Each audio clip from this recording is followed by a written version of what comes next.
Watazamaji wana Kivona Sports tunashuhudia basi na club Simba kwa mtindo wa kurudi nyuma ikiwasili katika viunga vya uwanja huu wa KMC Complex, ambako majira ya saa 10 kamili jioni kutakuwa na mtanange wa NBC Premier League duru la pili.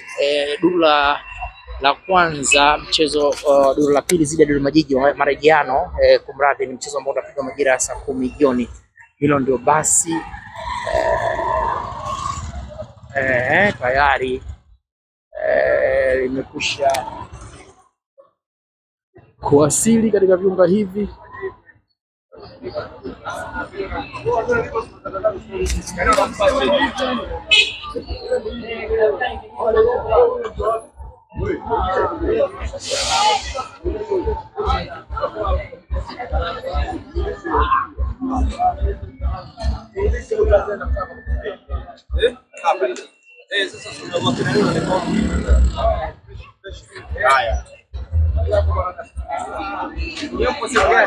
Siku nyingi Delini jamani, je, kiteni upande mmoja timu inashuka hiyo. Wameelewa?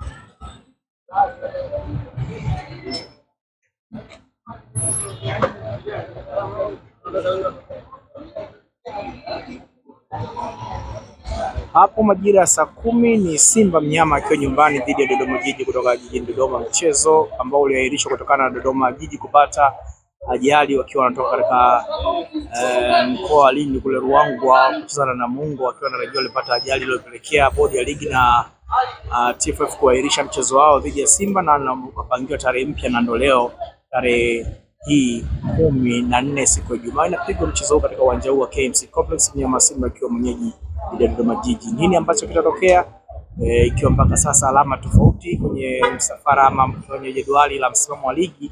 Simba nafasi ya pili, huku nafasi ya kwanza wa klabu ya Yanga na tofauti ni alama 4 pekee, na endapo Simba ikipata matokeo katika kiporo chake cha leo, make alama itabakia kwa moja, na kile kipengele cha dabi kitaendelea kusubiriwa kwa hamu kujua ni nani kati ya Yanga ama Simba ambaye atakwenda kutawazwa kwa mabingwa ama nini kitakachotokea. Basi la mnyama Simba Charles Ahoua anashuka, lakini pia tunamuona Lionel Ateba Mukwala anashuka, lakini pia tunaona